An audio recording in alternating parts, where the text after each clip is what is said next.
গান বন্ধ করে ও কিন্তু আমাকে ডেকে নিয়ে এসছে। ঠিক আছে, এই দেখো। এই দাঁড়াও দাঁড়াও, কেন ডেকেছো আজ? ফুচকা খাবো বলে। ফুচকা খাবো বলে।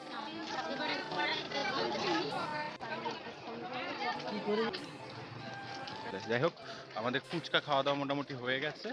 অনেকদিন তো হলো চিকেন খাওয়া হয়নি। একটু চিকেন, সামনেই দোকান, সেই জন্য দাঁড়িয়ে আছি। চিকেন হলে বেশ ভালো হবে। আচ্ছা, রাতে রান্নাটা কে করবে?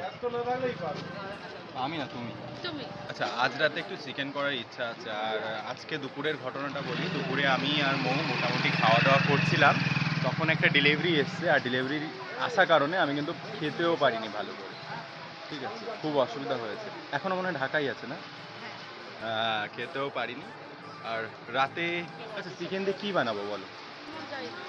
চিকেন কষা খাবে, এই খাবে, ওই খাবে, কি খাবে?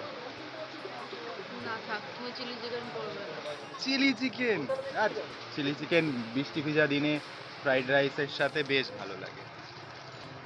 আর পারোর চাকা আগের দিন ব্লাস্ট করেছিল, ঠিক আছে, ব্লাস্ট করেছিল, তাই পারোরও কন্ডিশন খারাপ। কাল মোটামুটি পারোকে একটু গ্যারেজে পাঠাতে হবে, ওর অবস্থা খুবই খারাপ। আর ও মোটামুটি কিন্তু অনেক জায়গায় আমাদের সাথ দেয় দূর দূরান্ত থেকে। চিকেন নেবে বলে চিকেনের দোকানের সামনে কি করে দাঁড়িয়ে আছে।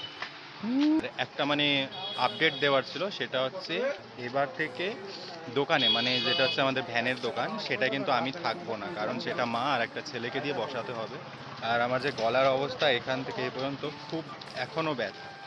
সো ওই দোকানে আমি এখন আর বসবো না কটা দিন, কারণ এখন দোকান যতক্ষণ আমি আমার নিজের দোকান না করতে পারছি খাবারে, তো ততদিন আমি হার মানছি না। দোকানের কথা হয়েছে, কিছুক্ষণ আগেও একটা কল এসছে।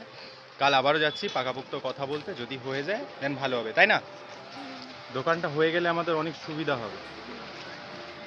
সো কাল যাচ্ছি, দোকানটা দেখে আসি, তারপর তোমাদের আরও কিছু আপডেট দেবো। আর দেখ, সবাই ভালো থেকো, সুস্থ থেকো। রাধে রাধে।